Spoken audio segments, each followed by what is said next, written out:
I decided to be a place where the sunflowers shake, my family forgets my name, the seashells are fluent in English but refuse to speak it, and you decide to love me. Summer rain is made of coffee. Every library book is full with flower petals. My hands stop shaking. The cutlery washes itself, and you try to love me. Narnia is a real place, and I can teleport to my family by clicking my sneakers. Trees are invincible and cannot be cut down. You are in love with me. Nobody eats an animal ever again, and the earth sprouts French fries, which are always hot and salted. The CBD streets are always a parade. The sun rises in slow motion. My dad's wheelchair grows dusty, and I never see my mum cry or drink too much. Every cigarette I hold is filled with glitter, and you are so in love with me, I do not leave for another country. All my exes and I catch up for coffee, and it's not awkward at all. The weather is ideal for big cardigans. I have a unicorn for a babysitter. Mental illness becomes an app I can delete off my phone, and the seagulls never go hungry, and neither does anyone else. Politicians are preschoolers, and policies are written in crayon. And we all live rent-free in eco-friendly tents, and you love me, and you love me. I come home to a home it doesn't hurt to call home, and you love me. Thanks.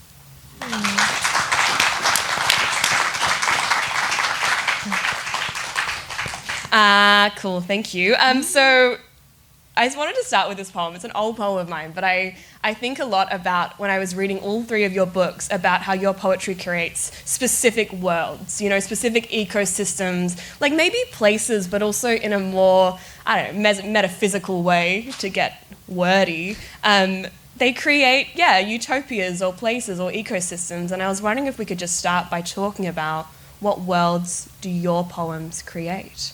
You want to start, Evelyn? Sure. I'll start by also acknowledging and paying my respects to custodians and caretakers of this country. It's a really beautiful country, and I hope that I'm moving in responsibility to this place while I'm visiting. I think the space in the world that I attempt to kind of negotiate throughout Drop Bear is in part one that I hold to a certain structure of critique. It's a space of settler coloniality and the different nationalist images and iconography of Euro-Western culture that kind of inhabits that, and in inhabiting that, it sort of projects over Aboriginal country, and it projects over what is, I think, like the true and honest spirit and occupation and participation in the landscape that defines Aboriginal country, regardless of which nation you're on. And then, at the same time, I write about Western Sydney in, I think, I hope, a slightly more romanticised way. It's a space that people don't really often romanticise.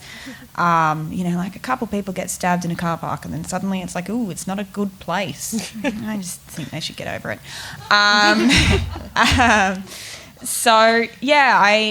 I think that there are attempts in certain poems and certain pieces to think about different kinds of utopias. One of the last poems in the book was an imagined utopia of just coming home to mum and dad's place, written from a perspective of 8 months at that point of being in lockdown in Melbourne and not having seen my family, and my utopia was just an ordinary day at home with my sisters screaming at each other and throwing stuff, and us all just having dinner. And that, to me, was, particularly after the year I'd had, that was a utopia. Yeah, I think a lot of us would feel that. Yeah.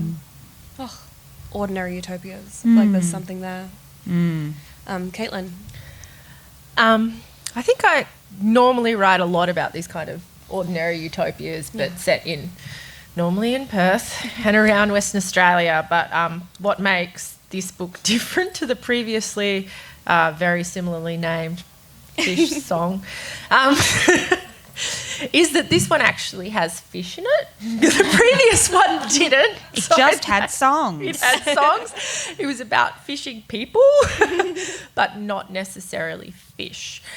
So this is a lot of underwater worlds. And I guess if we're thinking about utopia as a place that is no place, then I think there's something resonant in that for me, in that I was approaching. So this book was written while I was spending a lot of time at Lizard Island Research Station on the far northern Great Barrier Reef, about floating above these ecosystems that still look completely idyllic, because I come into it with some knowledge of what's there, but I don't have the depth of knowledge as the scientists did, or especially the research managers of the station have. Yeah.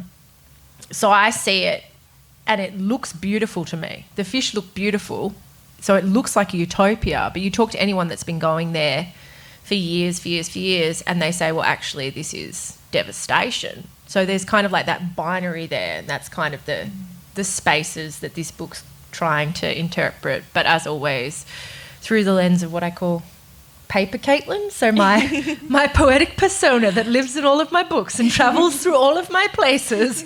And she's very exciting compared to me, who's quite boring. But I think she's exciting. I think you're exciting too, but I do understand. Yeah. It's nice to have like someone who's like, you're doing the poetry, I'm doing the rest of my messy life. Yeah. I'm doing the breastfeeding. This person's out doing, I don't know what they're doing at the moment, but they could be doing something exciting. Yeah. Probably fishing. They could be fishing. Fishing for poems? Too far.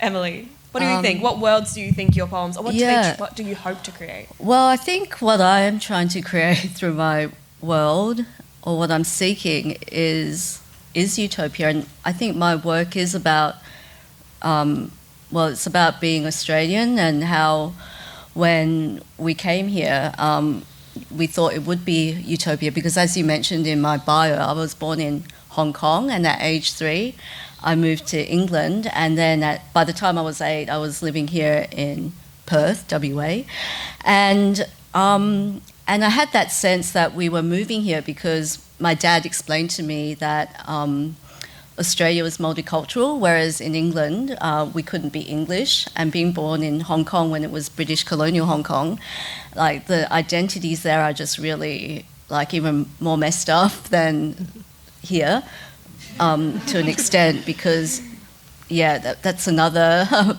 collection altogether.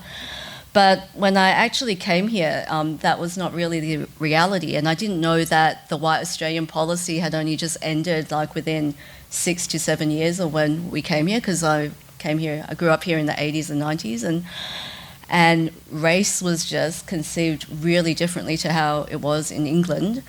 And and I don't know, for those of us who are old enough to remember, I remember coming here and being outside what is now ECU, where I was doing my youth orchestra thing, and there were Asian out posters, like just on the lampposts.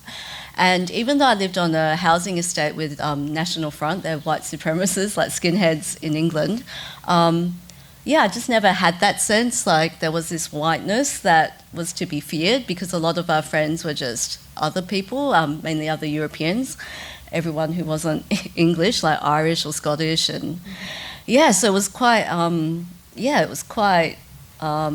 disappointing would be the word. And then later on, people were blowing up Chinese restaurants, and then came the lovely Pauline Hanson, who apparently now loves beautiful Asian wives, but back then, as you might remember, she wasn't such a fan. And I think it's always just, my book is trying to carve out this world, this space that I can exist, where I'm neither like black or white Australian, somewhere in between. And so I guess I'm just searching for that, and that's why I write.